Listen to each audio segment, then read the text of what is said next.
In the Catholic Church, why can't women become priests? That's the question we are asking today.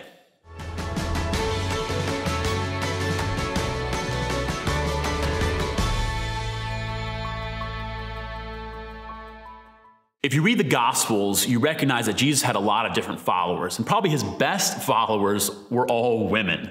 We hear about Mary Magdalene and Mary, the wife of Clopas, and different people that followed Jesus. They were the ones that stayed with him even at his crucifixion.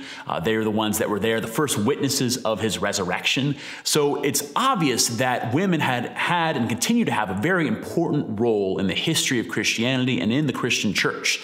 So that always begs the question, then why are only men priests in the Catholic Church? And really, we see that it's because of the nature of what priests are called to do. On the night of the Last Supper, Jesus took his 12 disciples, and of course, Judas left that night to betray him. So those 11 disciples, his apostles, and he washed their feet. And washing feet was not only a sign of service, it was also part of an ordination ritual for the Old Testament priesthood. And as Jesus did that, he gives them the Last Supper. On the night of the Last Supper, he gives them his body and blood, and he tells them that they must continue to do that in memory of him. So he empowers them to continue what we call the celebration of Mass.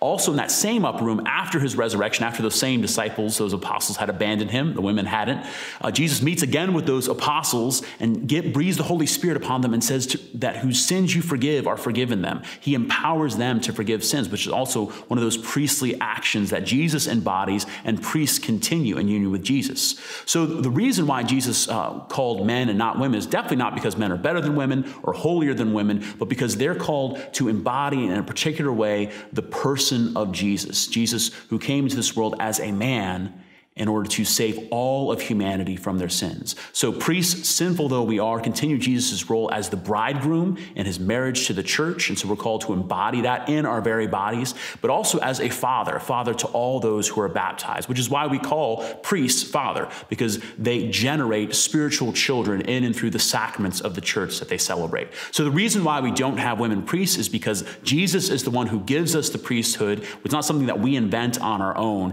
and so we have to, in being faithful to Jesus, only men continue that ministry.